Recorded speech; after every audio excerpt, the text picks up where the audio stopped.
সচিবালয়ের এই আগুন লাগা এটা একটা অদ্ভুত, একটা লম্বা বিল্ডিং, বিশাল বিল্ডিং। এই বিল্ডিংয়ের এই পাশে আগুন, এই পাশে আগুন, মাঝখানে নেই। দেশের সংকটময় মুহূর্তে এই ঘটনাকে ষড়যন্ত্রের চোখে দেখছেন অনেকে। যারা অগ্নি নির্বাপন বিশেষজ্ঞ তারা বলছেন যে আগুনের যে ধরন, প্রাথমিক যে আলামত এবং ঘটনার যে পরম্পরা, নাশকতার মোটামুটি প্রবল শঙ্কা তারা দেখছেন। রমিজ হোসেন রিপোর্ট করেছেন।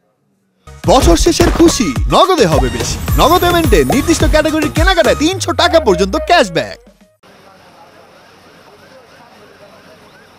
সচিবালয় ৭ নম্বর ভবনে আলাদা ৩টি স্পটে আগুন, ৭, ৮ এবং ৯ তলায়। ভবনটির ২ প্রান্তে যখন আগুন জ্বলছিল তখন অক্ষত দেখা যায় মধ্যবর্তী অংশ। আগুন যে এক প্রান্ত থেকে ছড়িয়ে আরেক প্রান্তে যায়নি তার ছবিটি স্পষ্ট। এসব অস্বাভাবিক লক্ষণ দেখে সচিবালয়ের আগুনের পেছনে ষড়যন্ত্র দেখছেন অনেকেই। আগুনটা আমরা জানি যে এক জায়গায় লাগলে এটা আস্তে আস্তে পুড়তে পুড়তে হবে, কিন্তু এখানে কিছু আগুন, এখানে কিছু পোড়া দেখা যাচ্ছে, তো বিষয়টা একটু সন্দেহজনক। আমরা কখনো দেখি নাই যে এত সেন্সিটিভ একটা জায়গার মধ্যে এইভাবে একটা আগুন লাগতে পারে বিল্ডিং এ। প্রচুর হিট। সচিবালয়ের অগ্নিকাণ্ডকে নিছক দুর্ঘটনা হিসেবে দেখতে রাজি নন ফায়ার সার্ভিসের সাবেক মহাপরিচালক অবসরপ্রাপ্ত ব্রিগেডিয়ার জেনারেল আবু নাঈম। তার মতে এই ঘটনার নেপথ্যে পরিকল্পনা থাকার প্রবল শঙ্কা রয়েছে।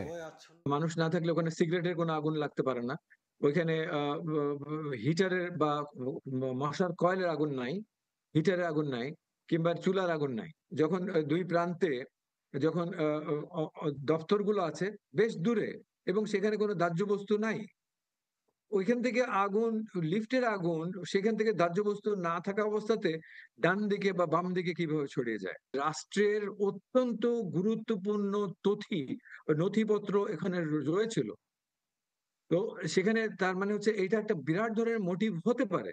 এই জন্যই প্রথমেই আমাদেরকে ধরে নিতে হবে এটা স্যাবোটেজ কিনা। এই অগ্নি নির্বাপন বিশেষজ্ঞ মনে করেন সচিবালয়ে আগুনের পেছনে রিমোট কন্ট্রোল ব্যবহার করা হতে পারে। ৬ তলাতে হলো, কোনো লোক যদি না উঠে থাকে তাহলে ওইখানে কিভাবে অগ্নিকাণ্ডের ঘটনা ঘটলো? স্পার্ক করার জন্য বা ডেটোনেটরটাকে অ্যাক্টিভেট করার জন্য সে ২ রকমের হতে পারে। একটা হলো যে নিচে থেকে ইলেকট্রিক কানেকশনটাকে রেখে দিয়েছিল, যে পরবর্তীতে সেটা লাগিয়ে দিল এবং সেখানে উপরে ডেটোনেটরটা কাজ হয়ে গেছে, কিংবা রিমোট কন্ট্রোল ভাবে করা হয়েছে, যেখানে একটা ইউনিট হলেও কাজ করছিল, এত দ্রুততার সাথে ৪টা ফ্লোর আগুন লেগে যাবে, এটাও কিন্তু বেশ অস্বাভাবিক। ঘটনার সময় সচিবালয়ের নিরাপত্তা সদস্যদের ভূমিকাও খতিয়ে দেখার পরামর্শ তার। রমিজ হুসাইন, চ্যানেল 24, ঢাকা।